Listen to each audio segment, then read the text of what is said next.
Rokok adalah silinder kertas yang berukuran panjang antara 70 hingga 120 mm dengan diameter sekitar 10 mm yang berisi daun-daun tembakau yang telah dicacah. Apa saja yang terkandung di dalam rokok?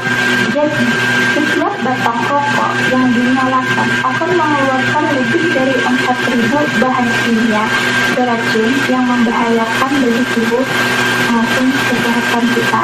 Jadi pada ujung rokok itu mengandung nikotin atau zat candu yang menyebabkan seseorang itu mengalami kecanduan. Sedangkan pada batang rokok itu ada mengandung tat, di mana tat ini sering digunakan untuk bahan pembuat aspal. Apa sih bahaya dari tat ini?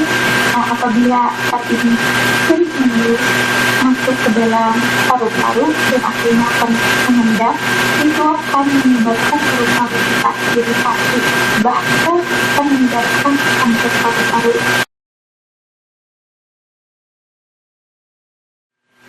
Apa saja bahaya rokok itu? Nah, apabila racun rokok itu memasuki tubuh manusia, akan dimulai dari hidung, mulut, tenggorokan, saluran pernapasan, paru-paru, pembuluh darah, lalu masuk ke jantung, ke organ reproduksi, kemudian ke saluran kencing dan kandung kemih. Jadi, hampir semua organ tubuh itu terkena dari racun rokok itu, dari lebih dari 4.000 zat kimia tadi masuk ke dalam tubuh kita. Nah, setelah kita mengetahui banyak sekali akibat dari merokok itu, bahaya-bahayanya banyak sekali. Apakah kita masih ingin merokok?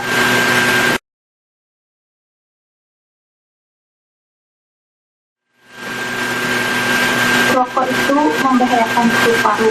Rokok juga dapat membahayakan tulang.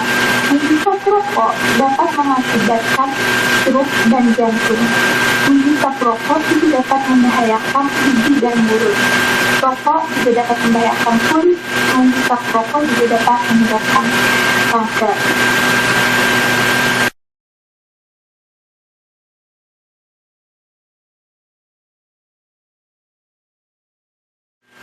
Perokok ini dapat dibagi menjadi dua kategori, ada perokok aktif dan perokok pasif. Di mana perokok aktif ini adalah perokok yang langsung menghisap rokoknya, sedangkan perokok pasif itu adalah orang-orang yang bersekitar orang yang sedang merokok. Jadi lebih berbahaya manakah antara perokok pasif dan perokok aktif? Tentu saja adalah perokok pasif.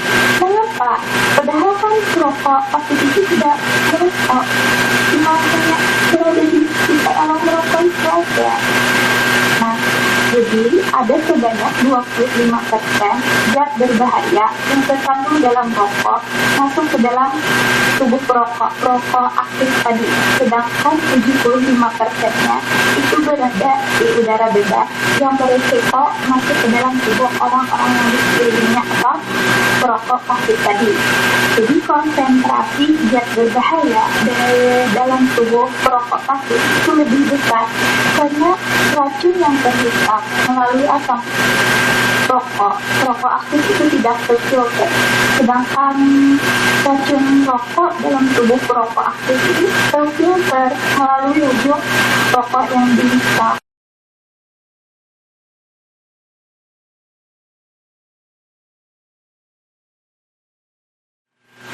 Cara berhenti merokok. Biarkan kepada orang-orang bahwa kamu ingin berhenti merokok. Selain itu, hindari kebiasaan yang membuat kamu merokok. Tetapkan target waktu dan agendakan jadwal.